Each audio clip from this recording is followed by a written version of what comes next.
the city of Idaho Falls is 75,000 people.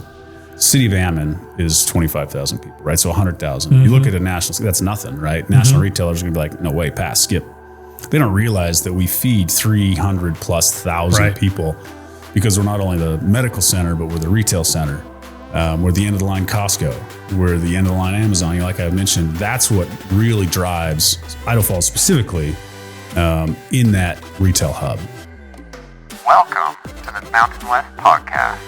Welcome to the podcast. I'm Chad Moore, and today we have an incredible episode lined up.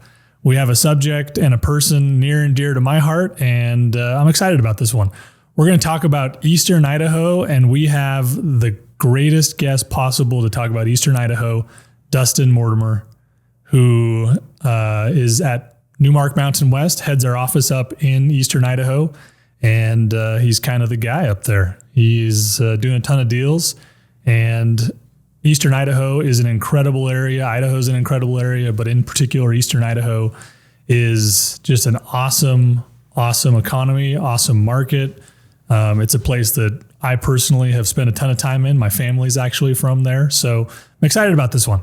So let's jump into it. And if you would, give us a kind of an origin story, where you came from, how you got to where you are, and tell us what's going on. You bet. Chad, thanks. I'm excited to be on the podcast. These have been really fun to watch and listen to. And so again, thanks for letting me come aboard and talk about Eastern Idaho, which I can probably talk about for too long. Yeah. Origin story. We both can. Yeah. Origin story. Going back, I'll give a little bit of the history of what got me here. After high school, misdirected young man, couldn't get through university. Where'd you grow up? So I grew up in Rigby, Idaho. Oh, yeah. So just north of Idaho Falls until about middle school. Yep. And then we moved to Idaho Falls, and I graduated Idaho Falls High School. Awesome. So yeah, right in the heart of Idaho Falls. Loved it. Loved growing up in that community. Hence I'm back. My story's gone out and about and across the world and back. So Dustin knows this because I've told him 1,700 times and everybody else, but my dad and my grandpa my dad was born in Rigby, but they lived there for a long time. And my great grandpa was from Idaho Falls. So anyway. Yeah. Just a great place to grow up, hobby farm life, raising cows and chickens and, great big garden. Really enjoyed my youth.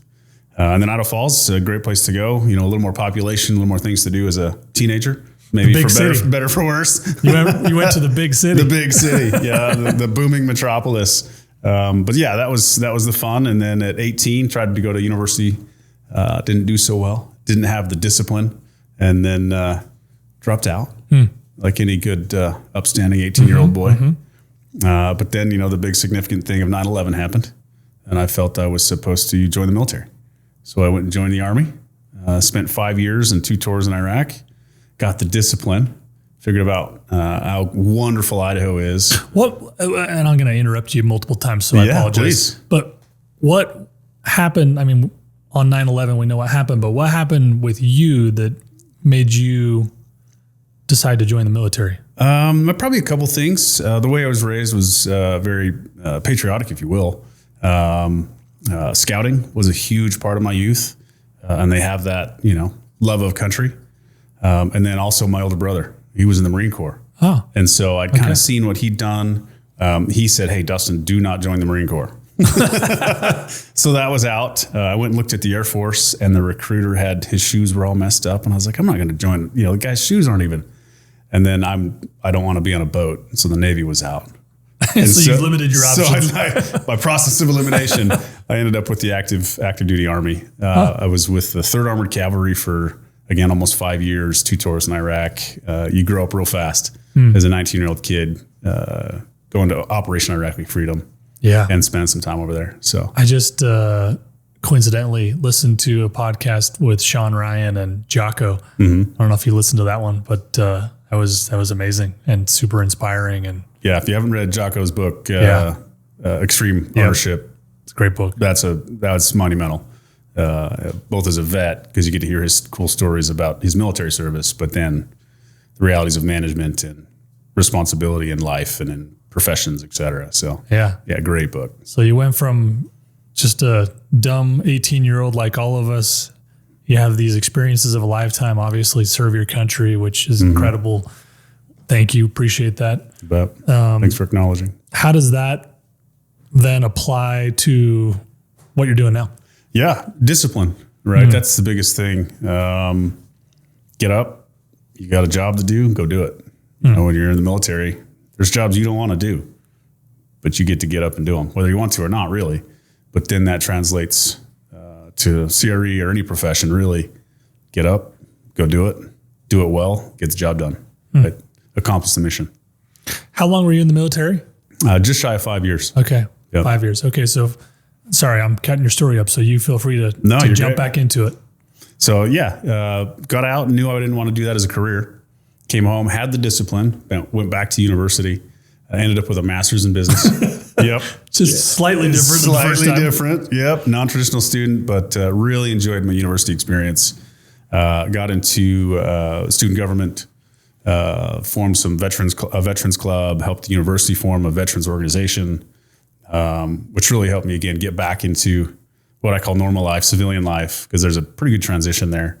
But through that, ended up with a master's and then moved to Boise. I wanted to go to a bigger city again, get out of little old Idaho Falls, moved to Boise, worked for the Department of Finance, and learned business.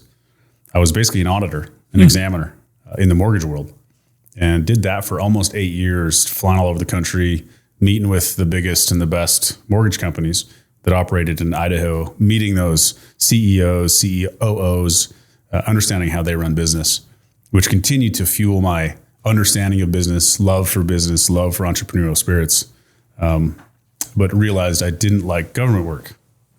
So from there, transitioned away and moved towards CRE.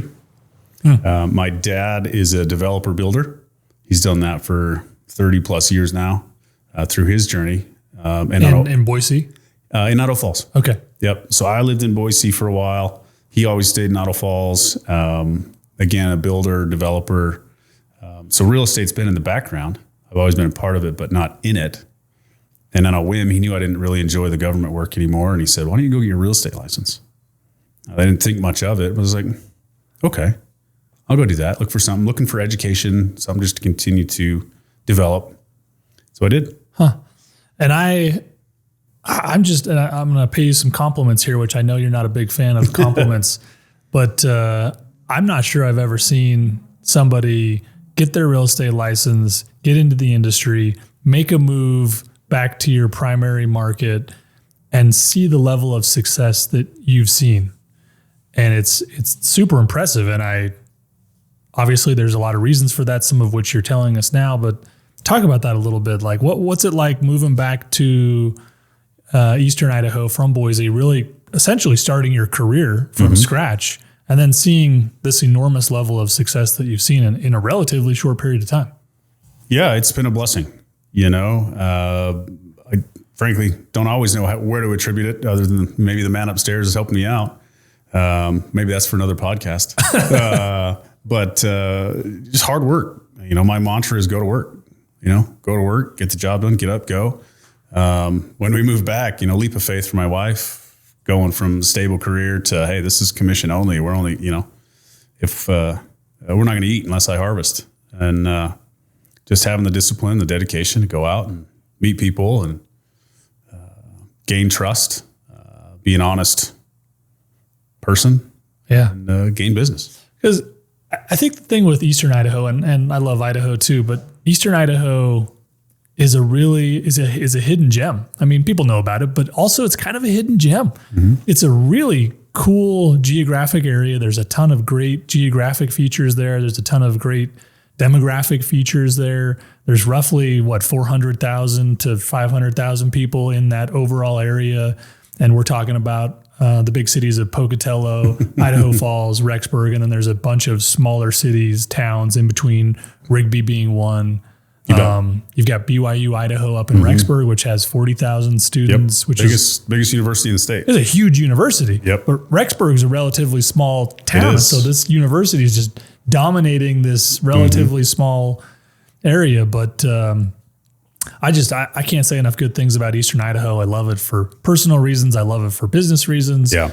This is a funny question that I never really know the answer to, but I always say Eastern Idaho is kind of demographically similar and geographically to Utah. And it's almost like a easy crossover. It's like a brother or sister of Utah. I don't know if people get offended by that when I say that, but I always say that.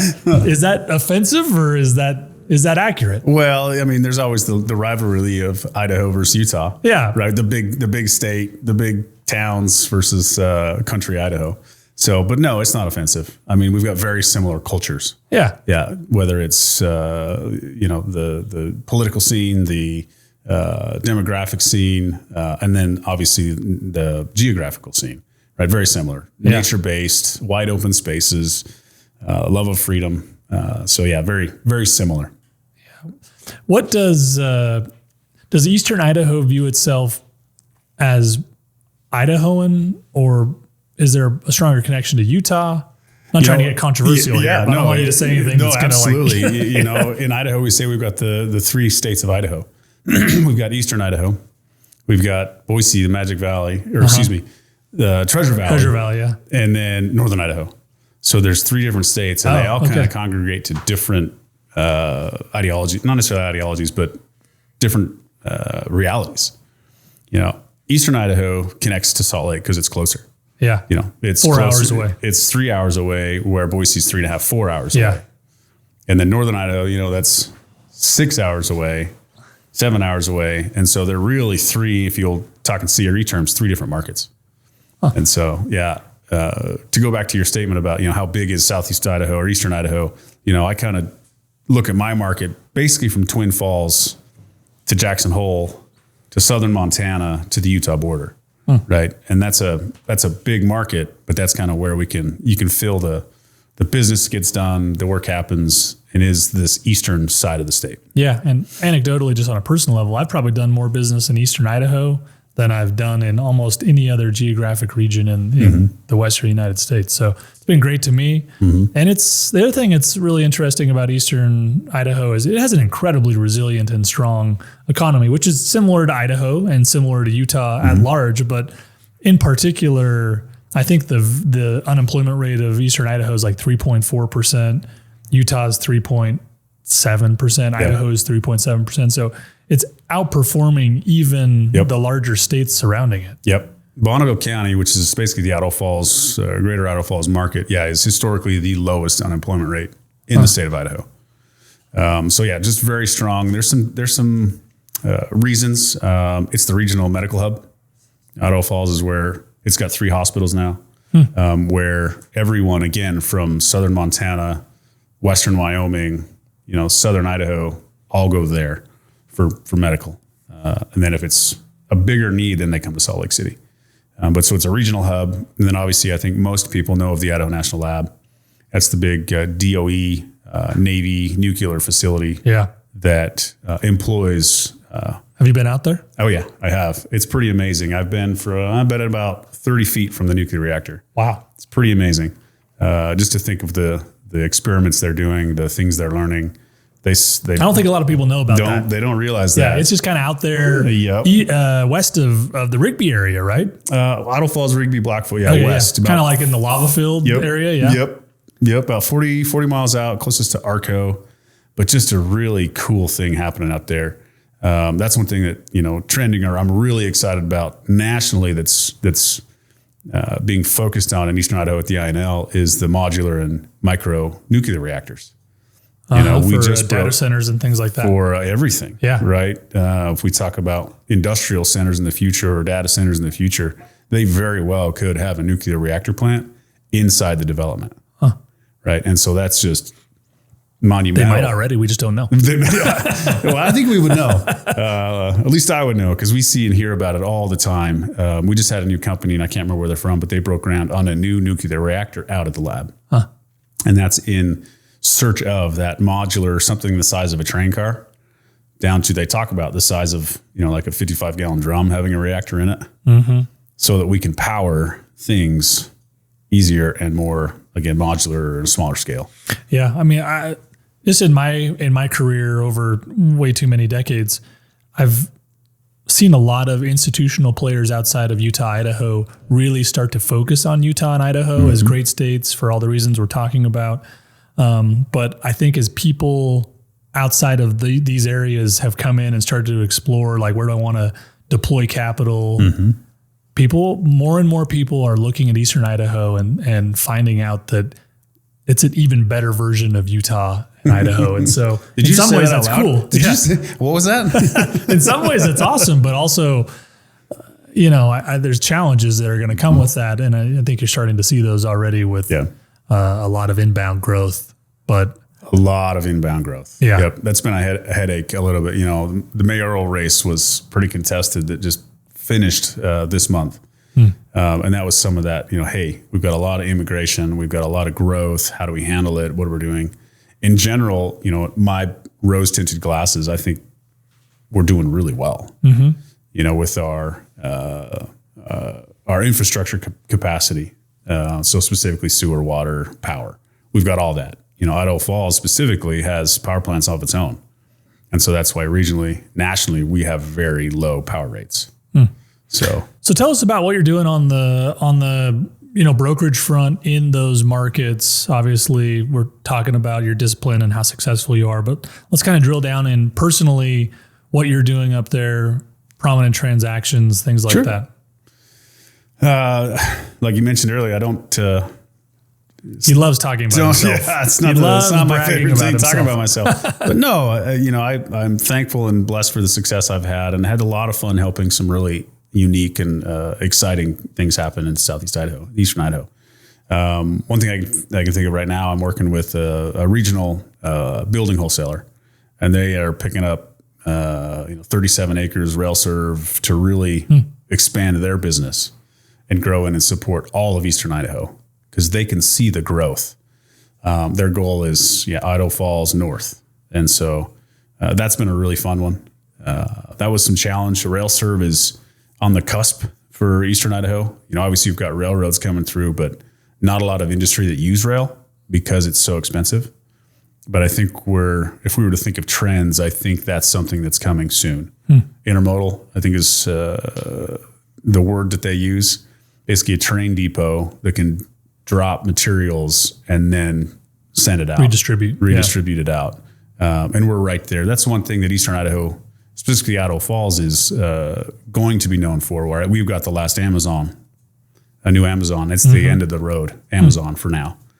And so similarly, I think we'll see that in the train delivery system. Do you retail in Eastern Idaho is just crazy. I mean, first of all, the vacancy rate in retail in Eastern Idaho, I don't know it off the top of my head, but it's 3% or less, which is essentially last I looked is 2. Yeah, which is essentially 0. Yep. And so just recently, I've been trying to find mid-box in Idaho Falls. Not possible. Yep. Like, it's not possible. Pretty much. There either is none, or if there is something that comes available, it's just like instantly absorbed before you even know that it's available. Yep. So one curious thing I wanted to catch up on, though, is the office market in those bigger areas. Before we go to office, let's jump back. Retail, again, people don't realize how much Idaho feeds. You mentioned earlier the city of Idaho Falls is 75,000 people. City of Ammon is 25,000 people, right? So 100,000. You look at a national, that's nothing, right? National retailers are going to be like, no way, pass, skip. They don't realize that we feed 300,000+ people, because we're not only the medical center, but we're the retail center. We're the end of the line Costco. We're the end of the line Amazon. Like I mentioned, that's what really drives Idaho Falls specifically in that retail hub, right? Everyone comes to shop from Salmon, from Southern Montana, from Jackson Hole. They all come to Idaho Falls to do their retail shopping. Yeah, very unique in that. That's a story that we should continue to tell our partners as they're looking.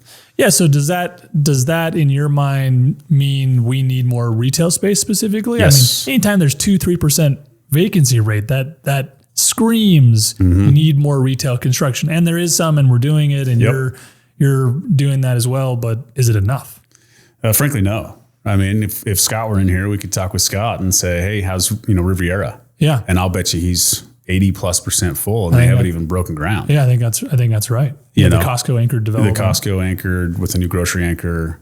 Like all the pads are basically pre-spoken for, and they haven't even turned dirt. Yeah. Right. There's another one that's in the works that, again, I think once they finalize a couple of their anchors, everything else is just going to fill in as quick as they can take it to market or get it out there. So retail, obviously a bright spot in Eastern Idaho, as it is in overall Idaho and in Utah. What about industrial? Again, Strong. Vacancy rates, I think, are 4. Last I looked. Again, so basically if it's functional, it's full. The thing we're missing in probably Eastern Idaho is what I'll call national grade industrial. Concrete tilt, high pile storage. Some of those we haven't seen a lot of yet. We had a group build about 480,000 feet, and it filled. It's full, so we have 0. So there's a need for a real industrial development in the market to come in and put up what I call national grade. We have a lot of industrial flex 4,000 to 12,000 footers. They fill, but there's a need for some bigger industrial. And on the office front? Yeah, again, still healthy.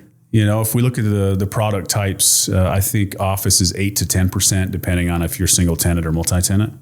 That's sounds like a lot, but it's actually low considering the environment we're in right now. Like downtown Salt Lake City has been really difficult on the office side. Class A has been strong, but Class B and C has been a war zone. I mean, it's 50%, 30 to 50% vacant. Vacancy on those scales, classes, I would agree. Our A is basically full. Our B are mostly full, and our C are the ones that are struggling. But overall, if you're at 10%, that's still basically an even market, not a seller market, not a buyer market. And so it's still strong versus other markets. Have you seen the investment market? I mean, I think I know the answer to this because I see it too, but do you see a lot more interest in institutional buyers or just investors looking at Eastern Idaho? Driving cap rates, compressing cap rates. Yes. So I just closed the deal this week. Was a really nice sale leaseback industrial grade, pretty new building. And who did I have looking for it? It was all people out of the area. Yeah. Sun Valley money, Denver money. I think there was some Seattle money, right? So people looking at like, hey, if we get in now, if we want to get out of California, Seattle, those markets that are starting to come to Idaho Falls, to Idaho, that's what we're seeing. And I really want to put an emphasis on that because 10 years ago, 15 years ago, 20 years ago, to say there are investors from Seattle or Denver looking at Eastern Idaho, that would have never happened. Yeah. I mean, they were barely looking at Utah or Boise. And so, I mean, that just shows you the penetration that's happening, and people are really starting to wake up on Eastern Idaho. And probably, frankly, you're behind the curve if you're just waking up and thinking Eastern Idaho. Yeah, for better or for worse for the locals. Yeah.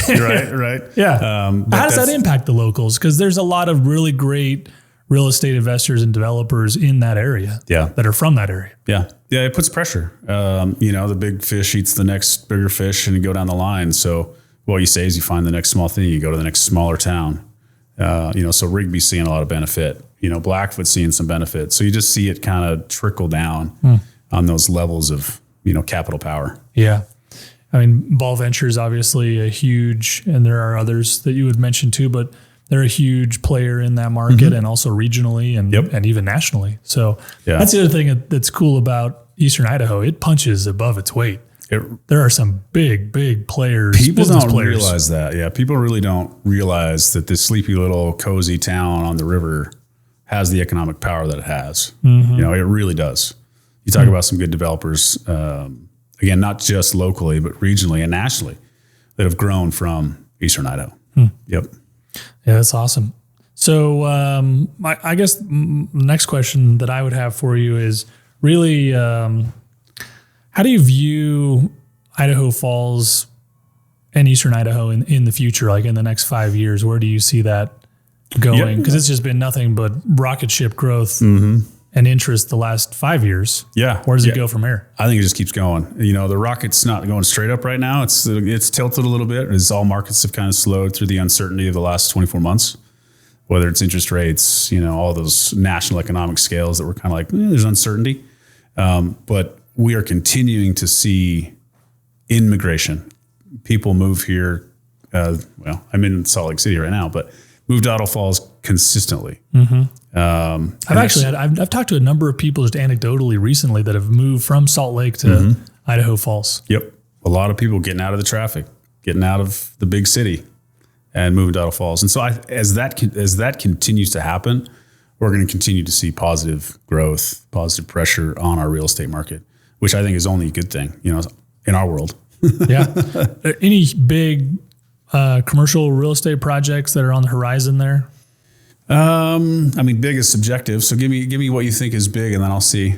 Well, we're in Utah, so big is subjective. Yeah. There's great things happening.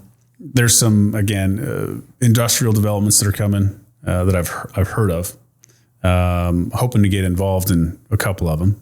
We'll go get that done. Retail again. With Riviera Park coming through, there's another one that, as you mentioned, Ball Ventures is hopefully going to bring to market. That will be a really good retail potential. The locals don't like it, but there's still a ton of apartment growth. Historically, Eastern Idaho has been very single family centric. Yeah, for sure. And that is starting to flip. Nationally, the metrics should be 80-20, 80% single, 20% high density. And you're way below that. And we have historically been way below that. I probably haven't run the numbers, but I bet we're getting closer to that 80-20 with as much growth as we've had over the last 2-3 years. And we'll continue. I've got a couple clients right now looking for 5 to 7 acres to do some 3-story walk-ups. So that should continue to the detriment a little bit of the local, that perception, but it is really a good thing for the market. Levels costs on single family housing, levels costs on apartments in general. So for me, I'm excited about it.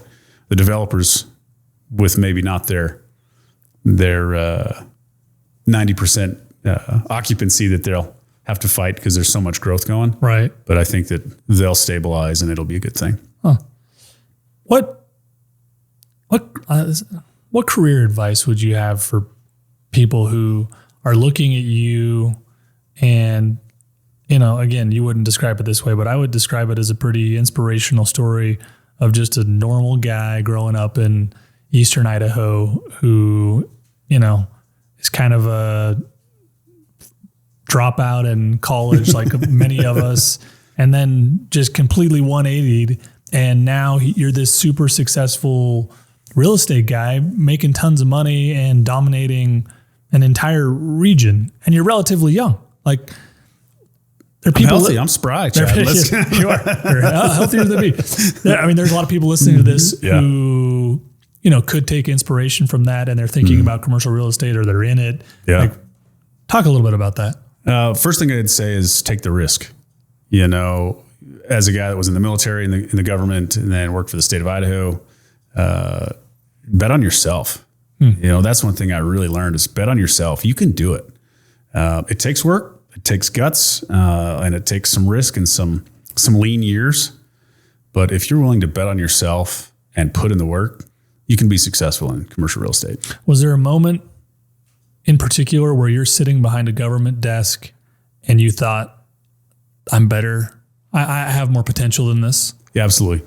Yeah. And unfortunately, I spent about 7 years at the state, and about 3 years in, I'm like, there's something else.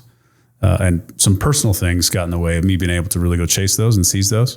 Again, another podcast. But once I was able to see the light, if you will, life has unfolded, and appreciate you saying it. The success has shown up. For somebody that wants to get into it, though, grind, work hard. The one thing I did for my first year, there was a book titled Never Eat Alone. Didn't care who it was. Didn't matter. I was going to sit lunch with somebody. My treat. I was going to do it. I was going to invest in them and invest in myself and go meet anybody and everybody. And I did that for a year. I probably missed 10 lunches in a year. And said, hey, let's go. And you remain skinny. Well, it's fluctuated. I got the jacket on tight right now. But if you can believe in yourself and go put in the work, and then honesty, if you don't know what you're doing, you can tell them that. You really can, but I'll figure it out. Yeah. You're damn right. I'm gonna go figure it out. Yeah. And we're going to work this through together, and we're going to finish, and you're going to be successful and I'm going to be successful. A lot of really successful people say the same thing. And it's like people want to know what the roadmap is, and they want to, have a 500-page book where they learn things, but it's just kind of simple. And you said it, but just because it's simple doesn't mean it's easy. Work hard. Like, okay, yeah, I know I can do that. But can you do that?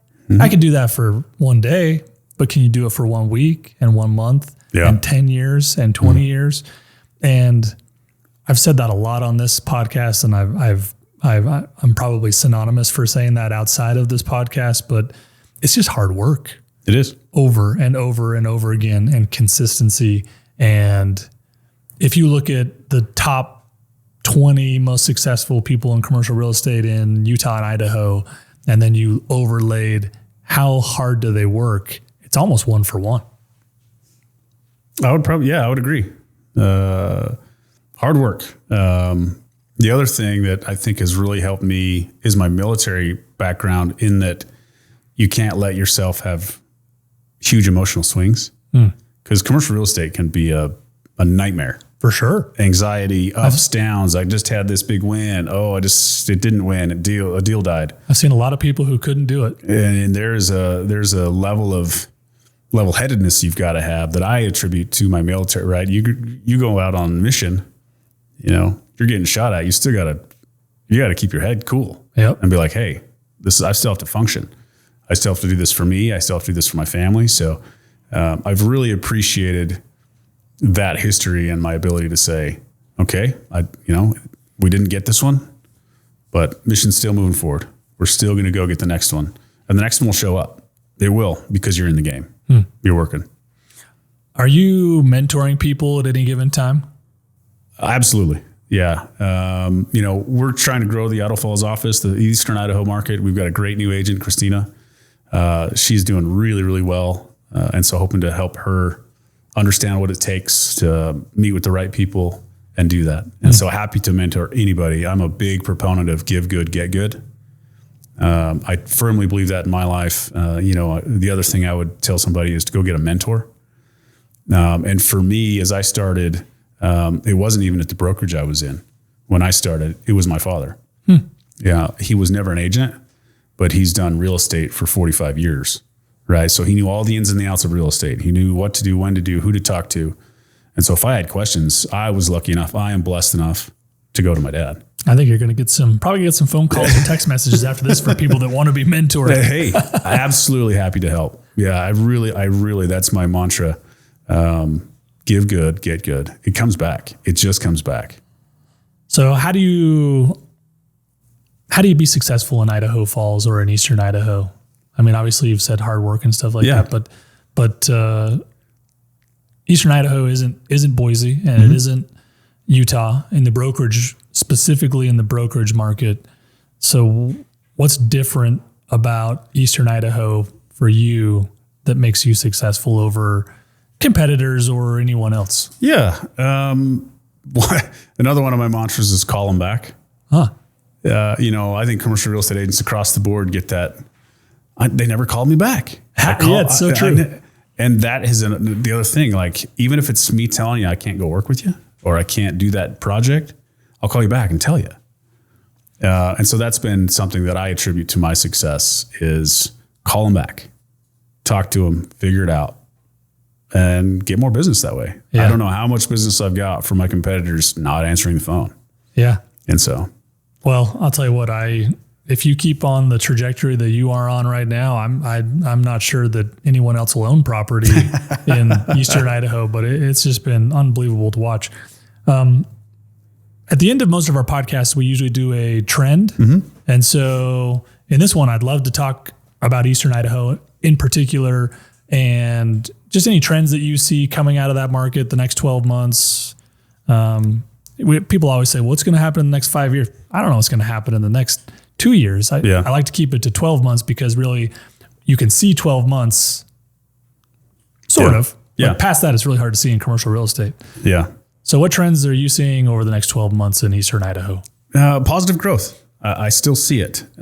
We've shifted, right? I kind of call us, we're still in that hangover phase from the COVID money era, the craze that was 3%, 2.5% interest rates. And so it's been slower. Deals are a little bit harder to get across the finish line. But as much pressure as we have, deals will happen. Deals are happening. And I continue to see that. I got it. Like I said, multifamily, everyone on the local level thinks, oh, we're full, but I'm still getting calls from regional, national groups that say, we want to be there. And so I believe I will continue to see just continued positive growth.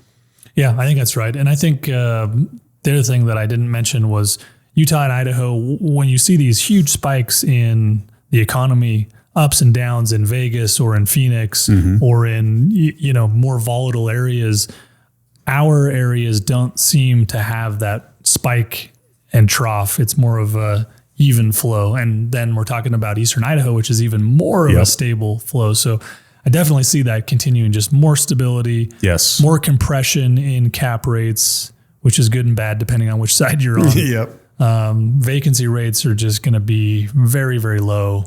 Yeah. It's just an incredible place. It really is. Maybe we should stop talking about it. It's a horrible place. It's a horrible, commercial real estate's horrible. No, give me a call. Give Chad a call. We'll help you out. No, I absolutely see that. It's a great place to be. Let's do work there. Let's get it done. Yeah. I'll tell you what, Dustin Mortimer, I really appreciate your time. I know you're super busy. We've been trying to drag you down here for a long time.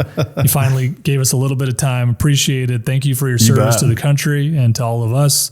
And I'm very excited to see the next couple of years and beyond with you. You are a rock star, and appreciate your time. Thank you. We're having fun. Thanks for letting me be here. Yes, sir. It was awesome, man. Thanks. Thank you. I just kept talking. Sorry I went over. No, it's not a good time.